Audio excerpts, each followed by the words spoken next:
মনে হয় বন্ধ হয়ে গেছে। বাট সেই মানুষটাকে যখন এই অবস্থায় দেখতে হয়, যে অবস্থা তাকে করা হয়েছে, তার এখন ইমিডিয়েটলি তার ট্রিটমেন্ট দরকার। সে তো কোনো চোর না, ডাকাত না, সে ডাকসুর সাবেক ভিপি, একজন মেধাবী স্টুডেন্ট। সে হাঁটতে পারতেছে না।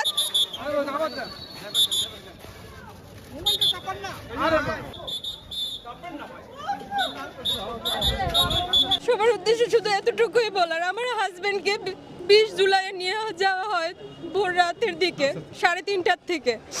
তো তাকে সুস্থ স্বাভাবিক একটা মানুষকে নিয়ে যাওয়া হয়েছিল, 40 ঘন্টা তার উপরে মানে তার নিখোঁজ ছিল। অমানবিক নির্যাতন তার উপরে করা হয়েছে। কোর্টে উঠানো হলো 22 তারিখে, তখনও সে মোটামুটি একটু মানে যাই ছিল একটু।